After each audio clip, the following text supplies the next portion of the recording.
What's up guys? Welcome to another video. I'm Lori. So I wanted to do a quick update on my thyroid issue or autoimmune disease.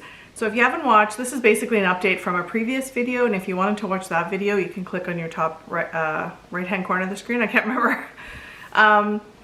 So I did a video a year and a half ago saying that I cured my Hashimoto's hypothyroidism after being on pills for 19 years, and how I did it was a high raw vegan diet.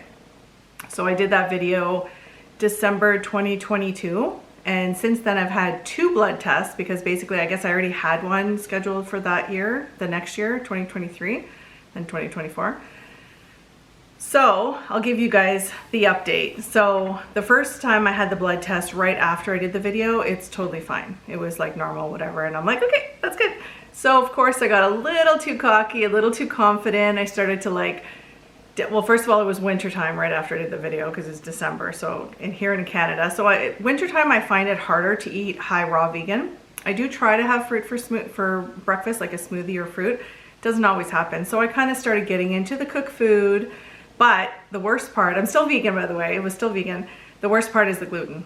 And I had said in my original video that part of it, I think the reason I was able to cure my thyroid and get off the pills was a big portion was the gluten, but not just removing gluten, because I was already vegan gluten-free for 2 years and I still had to be on the pills. So it was removing the gluten, but then adding the fresh fruits and the uncooked vegetables and like a couple of raw meals a day, 1 to 2 raw meals a day.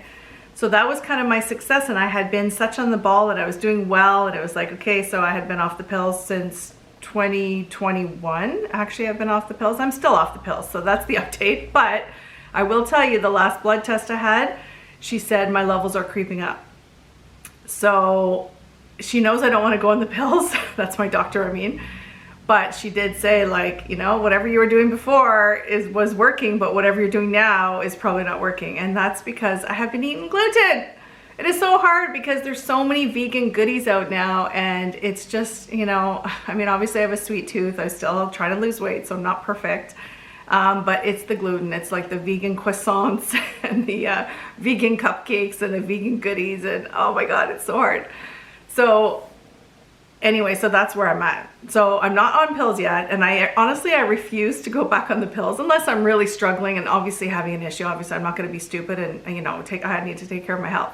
But I'm not at the point where I feel anything. Like honestly, I still feel like well, maybe I have slightly less energy because, you know, when I was eating high raw, there's a huge jump in energy level for sure.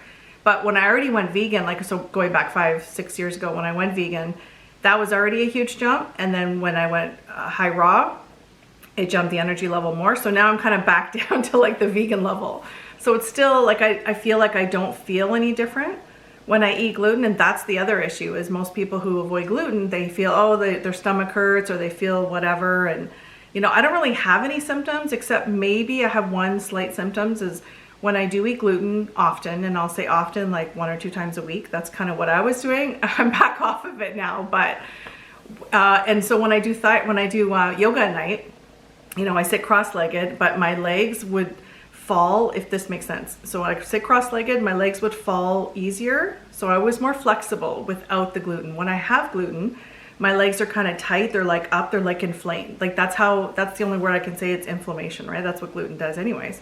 So that's the only thing I noticed. I don't notice anything else. I don't feel tired. I don't have stomach issue when I eat gluten. I've eaten gluten my whole life, but the thyroid is creeping up. So the only thing I could think of is the gluten. So I'm back on the high, well, especially now it's spring, summer's coming. It's going to be a lot easier to eat more raw foods, more raw meals. So I just wanted to give you guys the update. I have had so many people message me saying like, what is the update? You did this video a year and a half ago. I need to know, is it still sustainable? Is it still working for you? So that's the update. So I will say I'm not on pills. I really hope not to be, but you know, if I need to be, I will, but I'm going to do everything in my power. I'm going to try to fight the cravings and the urges and the willpower. I need my willpower strength, and I'm going to try to get back to high raw, like at least 1 or 2 raw vegan meals a day. And then I would have the third meal hopefully dinner. So basically raw till 4 is what I was doing. I was trying to do loosely in my head. And then the last meal of the day would be vegan, cooked meal. It would be vegan and gluten-free. So that was my plan. But yeah, it's a slippery slope. And I can see raw vegans, they always, you know, I watch raw vegans on YouTube, and people ask them, why don't you just have a couple of cooked meals here and there? And they say it's a slippery slope. That's why. But I know for sure for myself, I don't think I would ever be raw vegan because my family's not even vegan, so let alone raw vegan. So it's already like a challenge with all that stuff around me and just like going out to places and stuff. So I don't think I'm gonna be a raw vegan. That's not really my goal. But I do believe in the power of healing with raw fruits and vegetables and eating less processed foods, less cooked foods, you know, when possible, throw some raw veggies on your plate, you know, or have some fruit in your life. So anyway, so that's my update. I just wanted to give you guys a heads up. I'm not in the red, I'm not on the pills, but I am, if I continue down this gluten train, I'm going to be back on pills. So I'm trying to stop it. I'm just trying to, you know, just forget the gluten, just get back to eating salads again.